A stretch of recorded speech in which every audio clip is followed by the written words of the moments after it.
Saya harus mengakui bahwa Anda sangat memahami kitab suci, tetapi Anda tidak memahaminya dengan benar.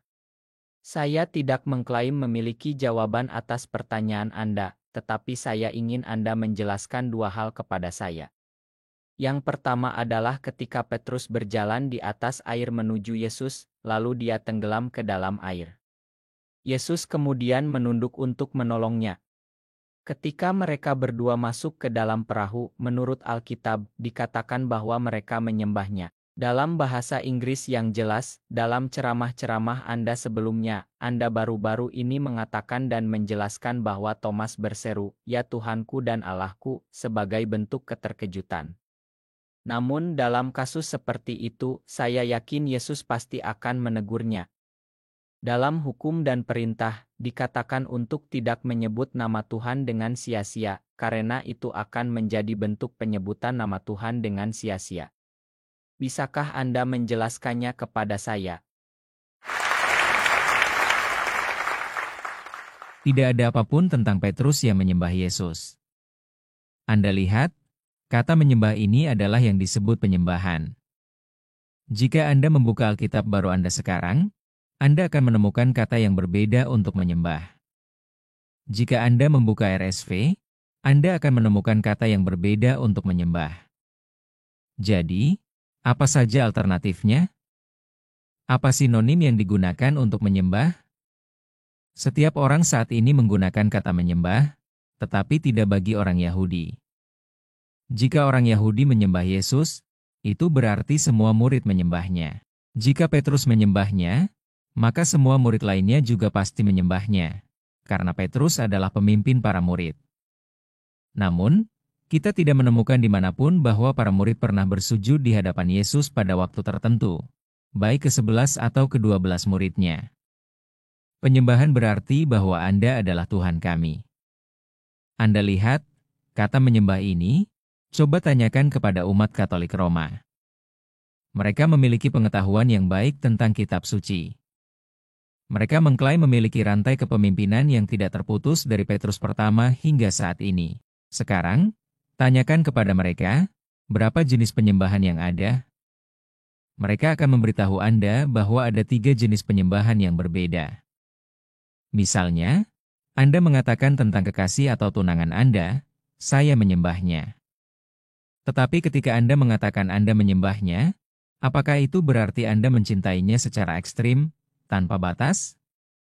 Namun, Anda tidak menganggapnya sebagai dewi, bukan? Ini adalah ungkapan yang umum kita gunakan. Orang berkata, "Kamu menyembah pria itu."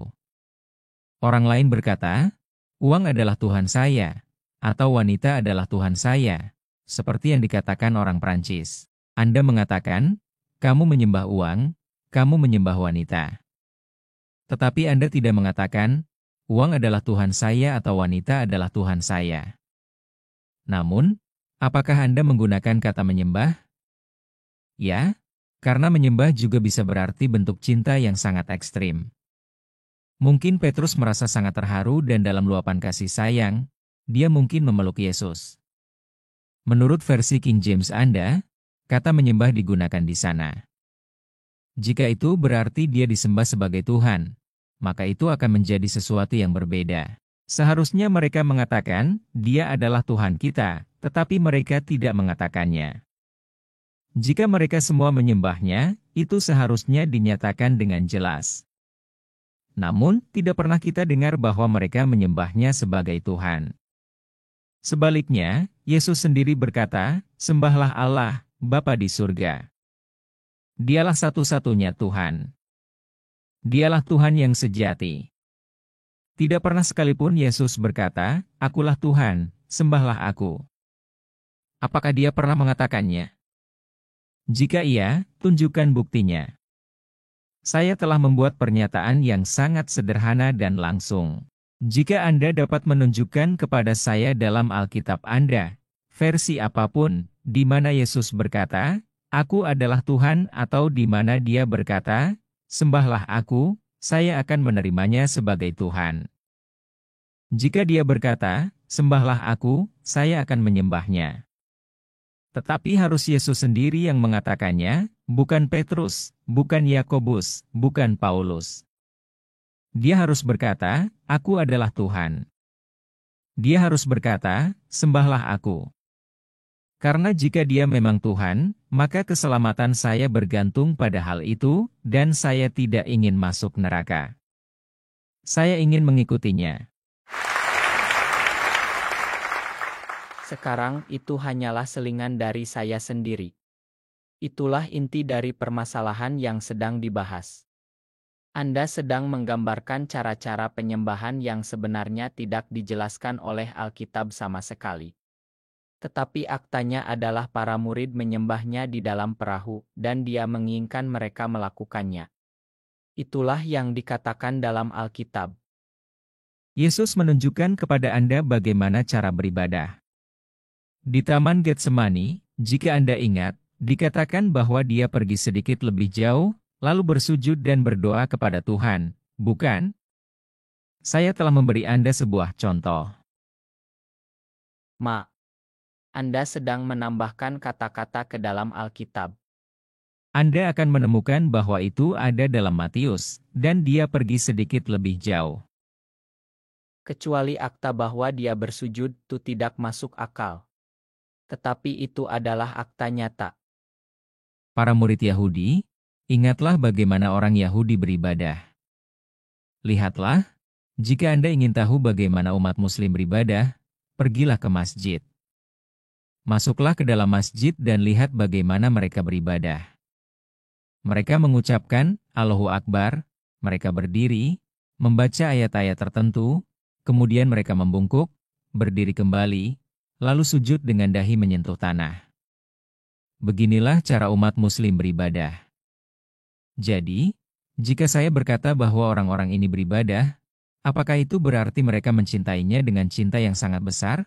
Tetapi sekarang Anda mengatakan, menyembah. Dan jika orang-orang memiliki pemahaman yang salah, mereka mungkin bertanya, apa yang mereka lakukan? Apakah mereka berwudu dan datang bersujud di hadapan Tuan Deedat? Saya akan menjawab, tidak. Jadi, apa yang Anda maksud dengan mereka menyembahnya? Oh tidak, mereka hanya tergila-gila padanya. Itu adalah hal yang sangat berbeda. Sekarang, Anda menggunakan sebuah kata, tetapi Anda menjelaskan sesuatu yang lain secara kiasan. Anda melakukan apa yang sedang Anda lakukan, tidak. Saya tahu bagaimana orang Yahudi beribadah, tetapi Anda tidak mengikutinya. Lihatlah, Abraham bersujud dan berdoa kepada Tuhan. Musa dan Harun bersujud dan berdoa kepada Tuhan. Yosua bersujud dan berdoa kepada Tuhan. Yesus bersujud dan berdoa kepada Tuhan.